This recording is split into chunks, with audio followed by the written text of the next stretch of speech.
Bismillahirrahmanirrahim. Assalamualaikum warahmatullahi taala wabarakatuh. Semoga masih bertenaga untuk mendengar rekaman seterusnya. Okey, kita masuk topik yang baru. Topik seterusnya harta dan pemilikan. Okey. So, sedikit introduction kan.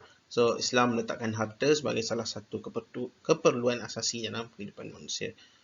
Surah Al-Baqarah ayat 29. Allah lah yang menjadikan untuk kamu segala yang ada di muka bumi. Okey, so pertama kita bincang tentang al-mal. Al-mal iaitu harta. Apa itu harta? Okey, so harta definisinya adalah setiap barang yang dimiliki secara pasti dan dikawal. Dikawal hiazah oleh seseorang, sama ada barang itu ain, iaitu zatnya boleh disentuh, ataupun manfaat. Manfaat biasanya dalam English kita sebut yusafra. Tu satu perkara yang penting untuk kita fahami manfaat atau yusafra ni. Okey, itu tak apa. Kemudian, okey, apa perkara yang tidak boleh dikawal adalah bukan harta. Okey. So, daripada istilah pula kita tengok daripada Hanafi. Hanafi kata hartanya adalah benda atau barang yang boleh dikawal dan kebiasaannya boleh diambil faedahnya. Okey. So, kalau boleh diambil faedah, kira sebagai harta. Okey.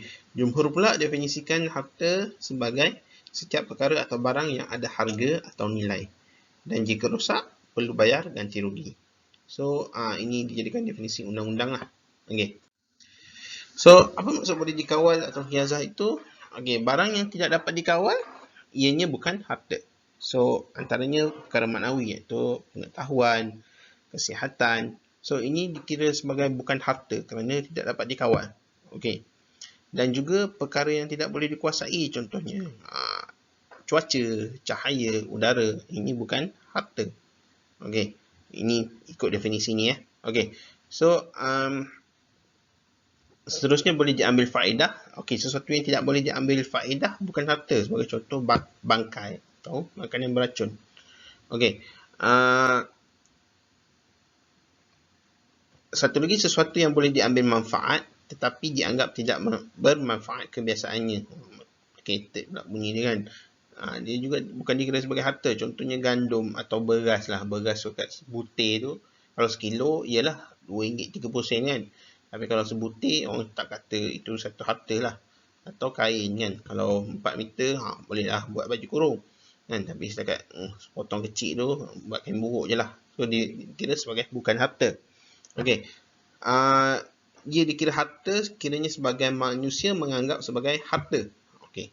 Contohnya arak atau babi. Ni ada pandangan yang kata ini dikira sebagai harta kerana dia boleh digunakan oleh orang bukan Islam. Okey. So, ada khilaf kat sini. Okey. So, sebagai contoh, Hanafi daripada sudut hak, manfaat dan sebab. Okey. Hanafi hak bukan harta, tapi jumhur kata hak adalah satu harta. Manfaat, Hanafi kata bukan harta, tapi jumhur kata harta. Okey, sebab Hanafi kata tujuan sama zat atau milik. Kalau jumhur, tujuan tu manfaat bukan pada zat. Apa benda pula ni komplikatednya? Tak apa, lepas ni kita akan go in detail lagi. Okey. So, harta, hak dan manfaat. Okey, harta adalah sesuatu yang boleh dikuasai, dimiliki dan bermanfaat. Dalam pemilikan harta, seorang pemilik berhak mengurus dan menggunakan manfaat. Okey, so tu harta. Sekarang ni hak. Okey, hak adalah kuasa atau autoriti yang diiktiraf syarak. Okey, sama ada manfaat secara material atau moral, manfaat berkaitan harta atau berkaitan diri. So, hak terbagi kepada dua, hak harta dan bukan harta. Aduh, komplikatednya. Okey, tak apa. Dengar aja. Nanti kita bincang dengan lebih mendalam.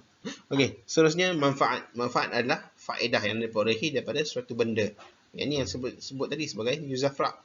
Sebagai contoh, rumah, pinjaman, sewaan, wakaf dan sebagainya. Okey. So, hak dan manfaat dia boleh dikategorikan sebagai harta jika ia berupa benda yang diharuskan oleh syarak. Okey. So, ini definisi harta atau al-mal dari pelbagai pandangan. Okey. So, yang pertama, Ibn Athir. Ibn Athir kata sesuatu yang dimiliki dalam bentuk emas dan perak, kemudian diperluaskan maksud apa saja yang boleh dimiliki. Maknanya apa saja yang boleh dimiliki adalah dikira sebagai harta. Imam Syafi'i kata harta adalah sesuatu yang bernilai dan boleh dijual beli serta orang yang merosakkannya perlu membayar ganti rugi. Okey, penekanan dia pada kategori. Okey, Ibn Abidin, sesuatu yang mempengaruhi jiwa manusia atau diingini tabiat manusia dan boleh disimpan untuk tempoh masa yang diperlukan. Maknanya sesuatu yang manusia tak ingin, dia bukan dikira sebagai harta. Ini satu definisi yang menarik. Kita ambil contoh, katalah ini bukan satu dunia globalisasi yang ada hubungan manusia. Sebagai contoh, satu kawasan itu punya emas yang sangat banyak. Tapi orang di kawasan itu tidak nilai emas itu sebagai harta, atau tidak nilai emas itu sesuatu yang bernilai. So, di kawasan itu, emas tidak dikira sebagai sesuatu yang bernilai. Dan dia bukan sesuatu harta. Nampak? Okay. So, Asyuti pula mengatakan harta itu sesuatu yang boleh dimiliki oleh manusia dan boleh digunakan dalam bentuk biasa. Abdul Karim Zaidan, sesuatu yang boleh memiliki manfaat dan faedah pada manusia. Zuhaili, diperlukan dan mampu dimiliki oleh manusia sama ada bentuk ain, iaitu bentuk benda, atau manfaat, faedah. Yusafra tadi. Okay. So, kesimpulannya, sesuatu yang bernilai dan boleh dimiliki serta memberi manfaat kepada manusia. Okay. Kenapa definisi-definisi ini penting? Okay. Sebab, apa, nanti kita akan tengok kenapa khilaf-khilaf ni satu isu yang besar. Khilaf daripada sudut definisi itu sendiri, sebab akan ada penilaian atau perbezaan terhadap harta itu sendiri nanti. Okey.